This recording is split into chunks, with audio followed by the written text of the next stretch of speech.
Welcome back for another video. Today, we're going to be talking about NFL quarterbacks, and we're going to be ranking the NFL quarterbacks going into the 2023 season. And we're going to get right into it. First, we're going to start with the rookie quarterbacks and quarterbacks that haven't started before. So this is Bryce Young, CJ Stroud, Anthony Richardson, Sam Howell, Jordan Love, and a little bit Desmond Ritter. They're all in the category. We don't know what we're going to get with these guys.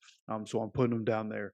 So starting at that point, we go with Baker Mayfield. That might seem a little disrespectful to have Baker Mayfield at 26, but in my opinion, he's a bottom tier starter in the NFL. Is he a starter? Yeah, probably, but he's bottom tier starter in my opinion. Right above him is going to be Justin Fields at 25. I think he's up and coming, but as a passer, he's just not there, and I don't know if he ever will be. Now he's got a better cast around him this year. We're going to see what kind of development he's got, but as a passer, he's just not there. He can have all the running ability, but as a quarterback, you need to be able to pass the ball, and he can't. So he's 25 for me. Number 24 is Kenny Pickett, young guy who did pretty good last year. Matt Canada's offense, he's kind of capped by that. It'll be interesting to see what happens in 2023. I think there's a good chance he could raise up these rankings, but again, we're going to have to see what happens in Matt Canada's offense for Pittsburgh. Next up is Ryan Tannehill. Above him, a guy who very easily could lose his job. They have Malik Willis, who they drafted last year, Will Levis, who they drafted this year. There's a real good chance Tannehill, if he's not performing, he's getting replaced, just like Mariota did. At number 22 is going to be Deshaun Watson. After a couple years of not playing, coming back last year, looked like trash last year. We're going to have to see what he is. Before everything happened, he was a really good quarterback. He could end up being a really good quarterback in Cleveland, but we'll have to see it, and I'll have to see it to believe it. He's 22 for me going into 2023.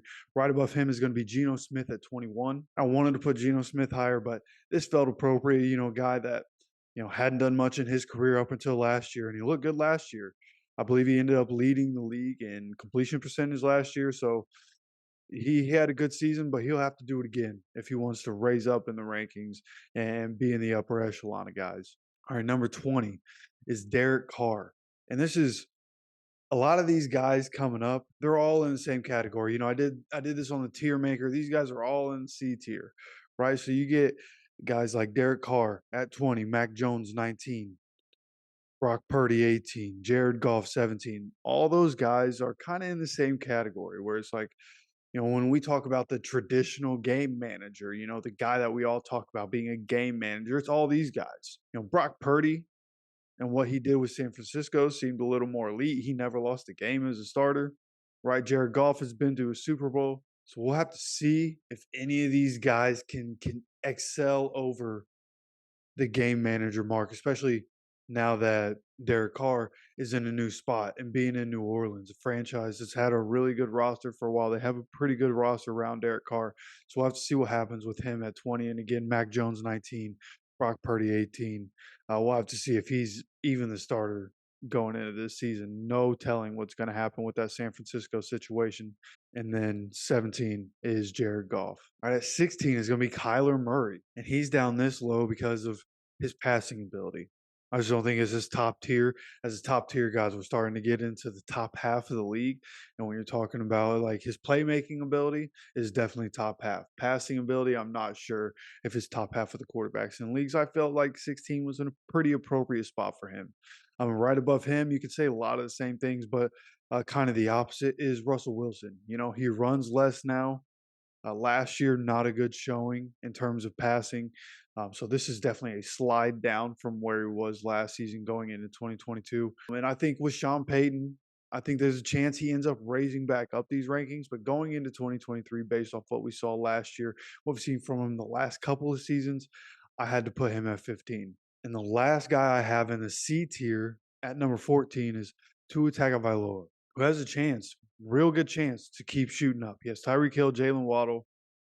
They have a chance to be dangerous down there, and he has a chance to engineer one of the best offenses in the NFL. We'll have to see if he can get it done. He's number 14 for me. All right, 13, and the first one on B tier is going to be Trevor Lawrence. Another guy that very easily by the end of 2023 could be top 10. So we'll keep our eyes out for that. 13 is Jimmy Garoppolo. This is a guy, if he could stay healthy, he might have a couple rings by now. He might be a surefire top 10, but he misses games all the time. You can't be a top 10 guy and not available. You know what I mean? But He is a good quarterback. He's not perfect, but he's a pretty good quarterback. So 13 felt like a good spot for him right now. But I feel like there's a really good chance Trevor Lawrence going to be passing by Jimmy Garoppolo. All right, number 12 is going to be Daniel Jones. From what we saw last year, finally getting some good coaches, even with the team that was around him. So many people injured, receivers not there, receivers we had all never heard of, and he was making it happen. So I think Daniel Jones deserves a little credit. He gets some from me. He's my number 12 quarterback going into the 2023 season. Number 11 is going to be Dak Prescott. And for everything you want to say about Dak, I think he's a really good quarterback. Decision making could be better. The offense he was in kind of put him in a bad position to where he was throwing the ball a lot, but he was also making bad decisions, especially late. You know, you think about that Jacksonville game, there were a couple of decisions in that game that helped lose them that game. So, not a perfect quarterback, which is why he falls out of the top 10, but still one of the better quarterbacks in the NFL, which is why he ranks 11 for me.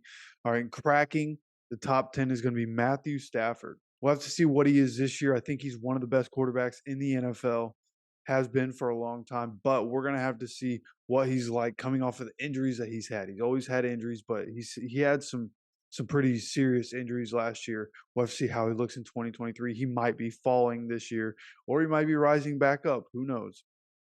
All right, and the last quarterback in the B tier coming in at number 9 is going to be Kirk Cousins. Kirk Cousins balled out first year in Kevin O'Connell's offense. It looked like he was tailor made to be the quarterback for that offense. They're one of the best offenses in the NFL all season long. They just didn't get it done in the playoffs, which is kind of Kirk Cousins' MO at this point, which is why he kind of falls here. But top 10 is top 10. Kirk Cousins is one of the best quarterbacks in the NFL, and I expect him to stay right around this range this season. And the first quarterback in the A tier coming in at number 8 is Justin Herbert. He hasn't won anywhere near as much as the guys in front of him, which is why he had to be here. But as an up and coming talent, everything he brings to the table, he's an elite talent. He deserved to be in the A tier. He deserves to be number 7 going into 2023. Right above him is going to be Aaron Rodgers, now of the New York Jets.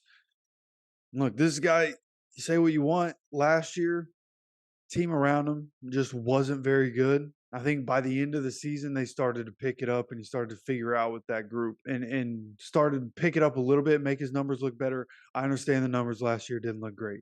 He was a MVP the 2 years before that, though. I just don't see the fall off. Some of the throws he was making last year, like he still has it. He's still Aaron Rodgers. I expect him to still make all the throws and be really good. So he comes in at number 6 for me. Cracking the top 5 is Jalen Hurts. This was pretty self-explanatory. Just led his team to a Super Bowl. He's an up-and-coming superstar, getting better as a passer. Has everything you need as a runner. You know, he's tough. He has a little bit of wheels. So Jalen Hurts, top 5 quarterback. Of course, Josh Allen is going to be number 4 for me. A lot of people might debate on that, especially because of who I have in front of him. I'm a huge Josh Allen fan, and what he can do with his arm and what he can do with his legs, it all matters. And he's an amazing talent. Like he's the number 4 quarterback in the league for me, right? But I have Lamar Jackson at number 3 because Lamar can do more with his legs. It's really that simple. Like he has an extra little boost because of his ability.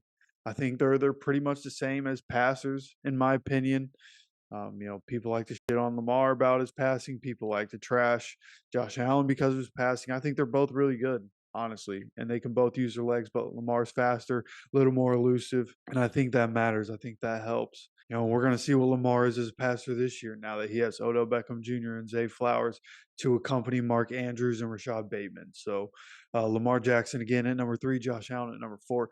Number 2 is Joe Burrow, who doesn't have value with his legs, but he is cold as ice. He's one of the best quarterbacks in the league. As somebody who grew up watching Peyton Manning, Joe Burrow is just like that, you know, fits into the Peyton Manning, Drew Brees, Tom Brady mold. You know, true pocket passer. He can move when he needs to, but true pocket passer, dialing up defenses and figuring it out. Has some great receivers to help him, for sure. But Joe Burrow is an absolute stud and is deserving of being in top 2 ranking of NFL quarterbacks. But of course, as we all know, in the S tier, number 1 quarterback in the NFL is Patrick Mahomes. Very easily could be. the best quarterback of all time, and we're watching it in real time. So enjoy it while you see it, man. Enjoy it while you see it. It's hard, as a Colts fan, I want my team to keep winning championships, and we got to go through Patrick Mahomes to do it. It's going to be tough, but I'm trying to enjoy this one, because of the rivalry with Tom Brady and Peyton Manning. I never really enjoyed what I was seeing with Tom Brady and the Patriots, but trying to enjoy this one. I hope you all do too. Patrick Mahomes is the truth, okay? So you let me know what you think of the quarterback rankings. You let me know what you disagree with, what you agree with. Let's talk about it down in the comments, okay? Don't forget to subscribe and keep coming back for more off-season content. We'll see you for the next video.